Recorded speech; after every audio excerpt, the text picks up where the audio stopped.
Jadi waktu saya mengerti kenapa kegundahan itu terjadi, memang waktu itu Pak Jokowi masih jadi presiden. Jadi mungkin ada sebagian masyarakat yang ingin diwakilkan atau ingin dibuktikan bahwa memang bener kok ini ijazahnya gitu ya. Tapi sekarang ini kan Pak Jokowi sudah selesai, jadi menurut saya juga mestinya udah lupakan saja.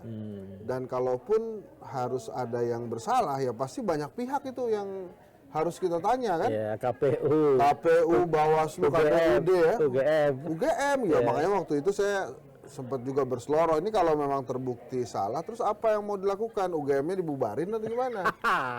Ya gitu kan, jadi karena ini kan, ya saya bukan ngebelain Pak Jokowi ya. Bukan perseteruan antar kampus lah. Oh bukan. Tapi saya bukan bela Pak Jokowi, tapi saya coba cari Bela juga nggak apa-apa kok. kesimpulannya aja mau di mana gitu. Ujungnya ya. Iya, ujungnya ini mau apa? Karena gini, bahkan PDI Perjuangan kan Arya Bima tuh sudah bilang, udah bentikan aja, itu tuh sudah ada apa sih dia, pembuktian faktual apa kalau nggak salah tuh katanya. Lah ya kan, aku sorry, koreksi kalau saya keliru, Bang Hensat. Itu kalau kita mau daftar wali kota misalnya, itu kan jadi salah satu persyaratan toh. Betul. Gubernur apalagi kan? Betul. Memang KPU nggak ngecek itu ijazahnya. Memang kadang katanya cukup dengan legalisir katanya. Oke, bukan ijazah asli ya. Bukan ijazah asli, tapi itu tetap menurut saya sih, bahkan gini, saya kan bikin polling tuh di akun Twitter saya. Kira-kira kalau terbukti palsu, So what? terus apa gitu? Pilihannya tuh Jokowi malu, UGM dibubarkan, dunia menertawakan kita gitu ya. Nah yang paling banyak itu dunia menertawakan kita. Jadi artinya masyarakat luas itu memahami kalau bener ini sampai terbukti nggak bener gitu ya, palsu.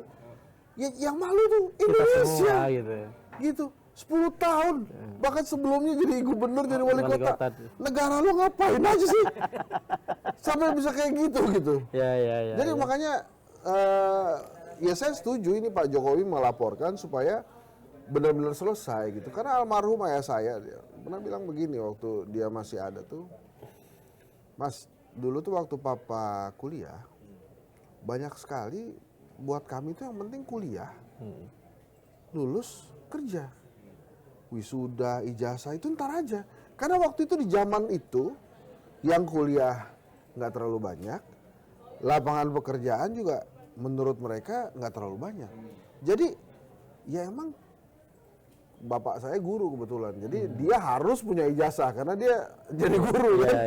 Jadi ya papa concern, cuma kalau yang lain-lain mungkin nggak concern juga. Jadi kalau menurut papa nih kata dia, Jokowi ini kuliah dan dia juga lulus, ijazahnya ada atau tidak, nah itu nggak tahu tuh. Sebetulnya kan Pak Jokowi tinggal ngomong itu aja gitu.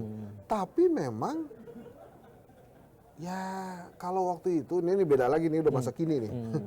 Ini pendapat saya pribadi, kalau waktu zaman presiden, ya itu jadi permasalahan kita bersama.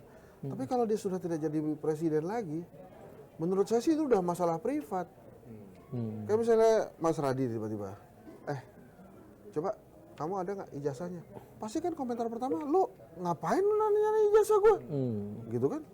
Orang Kompas saya nggak pernah minta banget gitu ya. Bahkan kita kalau ngelamar lengkap tuh ada transkrip nilai segala. Tapi kan itu ranah privat. Jadi menurut saya kalau untuk ijazah, saya mendukung nih apa yang dilakukan oleh Pak Jokowi.